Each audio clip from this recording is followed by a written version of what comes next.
Indoor track and field is basically the overlooked younger brother of the track community.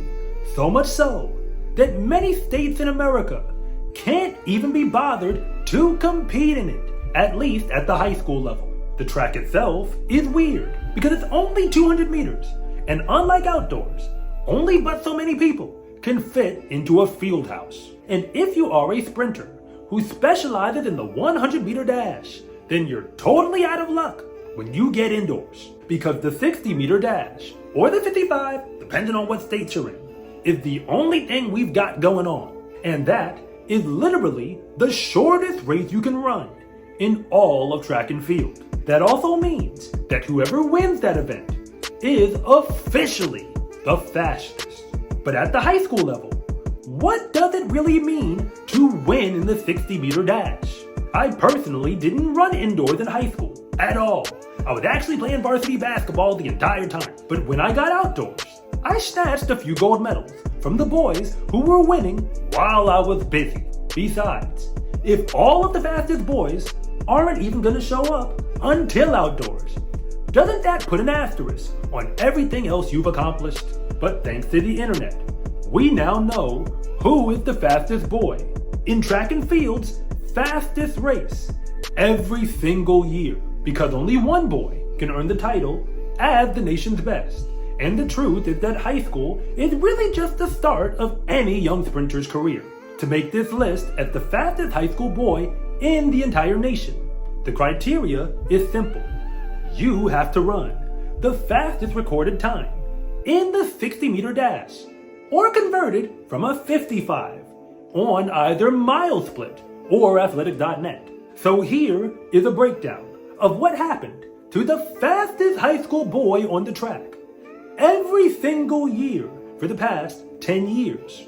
Some names that you might recognize, and some others you've likely forgotten. Because it doesn't really matter how fast you start, as much as it does how well you finish, even if it is the 60-meter dash. And if anything that I say actually connects with you, it is always greatly appreciated if you would like and subscribe. But if I don't, just let me know in the comment section, because I try to read them all. Starting things off in 2023, Issam Asinga was the fastest high school boy, both indoors and outdoors. He ran 6:57 in the 60-meter dash to pull it off. It likely would have gotten him into the NCAA Indoor Championships anyway. But he was also the Gatorade Track Athlete of the Year. Truth be told, he dominated the entire high school season, wire to wire, perhaps like no other athlete has. And he committed to run for Texas A&M in the SEC and was supposed to run in the World Championships in 2023. And I'm not going to get into the details, but it does appear that he will be running for the Aggies this season. In 2022, it was Braun who ran the fastest indoor sprint time in the entire nation. He went 6:62 in the 60, which is funny because he also ran the fastest outdoor 400 later that year. After all that, he chose USC, where he focused on the 400-meter dash as a freshman in 2023. He never really ran the 60 or the 100 that season, but he did become an All-American running for USC's 4x4. Justin shares a whole bunch of similarity with another great Trojan, Michael Norman. So I'm expecting big things from him in the future. In 2021, Jaylen Slade shocked the track world, dominating every indoor and outdoor sprint event in the entire nation. He ran 6:68 in the 60-meter dash before choosing to turn pro, signing with Adidas. But he was only 17 years old at the time, when he also qualified for the Olympic trials. But 2 years later, we haven't seen much from Jaylen Slade. He's been often injured, and when he was on the track, he wasn't as fast at the time that got him signed. There's honestly no way to know if we'll ever see him back on the track, but let's hope that we do, because he started his career just about as good as anyone ever has. But in both 2019 and 2020, Micah Williams made it clear that he was the nation's fastest sprinter. He ran 6:60 in the 60 as his fastest performance, and later committed to run for the Oregon Ducks. And today, he is one of the fastest men to ever run the 60-meter dash in college, just 300th of a second off the collegiate record. But his only NCAA championship came during his freshman year in 2021. Ironically, he barely missed out on making Team USA in 2022 for the 100, but he can make up for that by getting the job done at the Olympic trials. In 2018, Anthony Schwartz proved himself as the fastest indoor sprinter, but that is only the beginning. He was the Gatorade Track Athlete of the Year when all was said and done.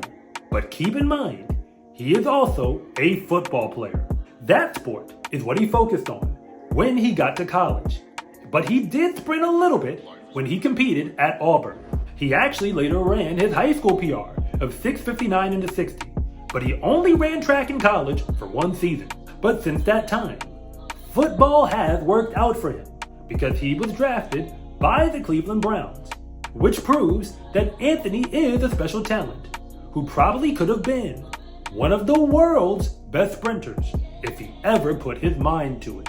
Yet in 2017, it was actually Caleb Jolivette who beat out a whole lot of fast boys to become the nation's fastest sprinter. He ran 6:73 in the 60-meter dash, but you probably don't remember him much because track really wasn't his primary sport anyway. He also played football and competed for Sam Houston State and Jackson State, both in the FCS D1 level. He only touched the track a little bit for both schools and never ran faster than his high school PR. Considering that his attention was always split between two sports, you have to wonder what he could have done if he made track a priority. But in 2016, it was Josephus Lyles, with a very familiar last name, who became the nation's fastest high school boy. As fast as he was, he always had a tough time to win any meet because his brother, Noah Lyles, was always right there. He later skipped college in order to run professionally, and he never really focused on the shortest distances at any point after that. For a while, we never really heard about him, while he specialized in the 400. But at this point, he seems to be a 200-meter specialist, just like his brother, and he'd gotten dangerously close to making Team USA in that event. So he has to be setting his sights on doing it for the first time during the upcoming Olympics. Yet the next name on this list needs no introduction, because before Josephus ran the table in the short sprints, it was Noah Lyles who did it in 2015. I'm not gonna waste your time because we know how good Noah Lyles is. He is now a reigning world champion in the 100-meter dash and the 200-meter dash. But he's also riding a three-peat in the 200 itself. The only thing left for him to do is perhaps to break a world record and win triple gold at the Olympics. Keep in mind, he's dangerously close already in the 200-meter dash, and he's already won triple gold at the World Championships, so his chances of pulling it off are legit. And rounding out this list, in 2014, it was Trentavis Friday, who was the fastest boy indoors and the Gatorade Track Athlete of the Year when the whole season was done. He won 6:64 in the 60 to do it, and later went on to become the World Junior Champion in the 200-meter dash. He actually only ran in college for one season at Florida State, and he struggled the entire time that he was there, after which he shockingly turned pro, but never even regained the form that made him a World Junior Champion. We haven't seen him on the track since the year 2020, so it seems that we may have seen the last of Trentavis Friday. Becoming the fastest boy in high school, indoors in the 60-meter dash, is a great accomplishment, but all it really means is that you have great talent and great potential, which doesn't mean a whole lot if that potential is never realized. The names you forgot about who made this list are proof that high school success is not the end of your career, but rather the beginning of it. But one thing is for certain, when it comes to the 60-meter dash in the United States, there is no shortage of talent at the high school level. I'm Coach Rob, and thank you so much for watching this video. And if you want to see more content like this, then please like and subscribe.